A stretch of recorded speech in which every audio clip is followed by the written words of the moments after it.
আধিপত্য প্রকাশে আপোষহীন এসটিভি নিউজ এক্সপ্রেস। দীর্ঘ ১৬ বছর পর জামায়াতে ইসলামের নেতৃবৃন্দরা আজকে সঠিকভাবে কথা বলতে পারতেছে। তারা এখন তাদের বাক স্বাধীনতাটি ফিরিয়ে পেয়েছে। বিস্তারিত দেখুন ভিডিওতে। আজকে সবাই বিভিন্ন কারণে সবাই আমাদের সিস্টেম হয়ে গেছে।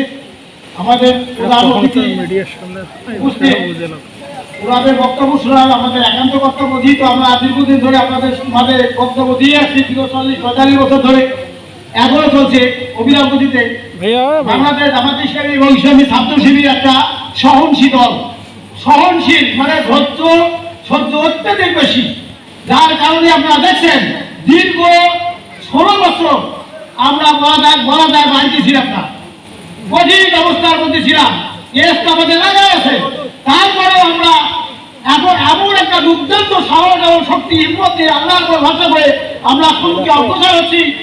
আল্লাহ তাআলার মেহেরবানি, আল্লাহ তাআলা আমাদের এই ধৈর্য, এই শক্তি, এটা আল্লাহ তাআলা দয়া করতে পারে। আল্লাহ তাআলার মেহেরবানিতে আমরা আজকে মুক্ত বাতাসে হেডে দিয়ে তাও কথা শুনে যাবে এজন্য আমরা শুকরিয়া দেন আলহামদুলিল্লাহ। আমরা এমন একটা জামায়াত ইসলামী ছাত্র শিবির আমরা ইচ্ছা করলে অনেক কিছুই করতে পারতাম। আমাদের যে ছেলে হাজার নেতা কর্মী ফাঁসি এবং মৃত্যুদণ্ড থেকে আরম্ভ করে যে বহু কিছু করা হয়েছে, তারপরেও এই দলটা কোনো অবস্থায় পিছু হবে।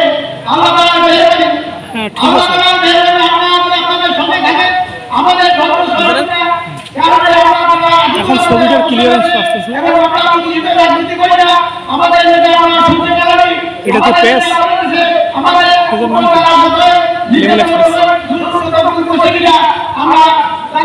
আমাদের যেটা মাত্র দিয়েছে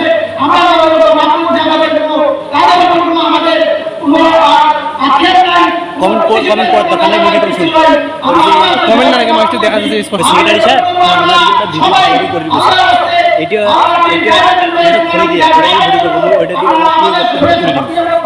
লাইভ চলবে না, লাইভ ক্লোজ।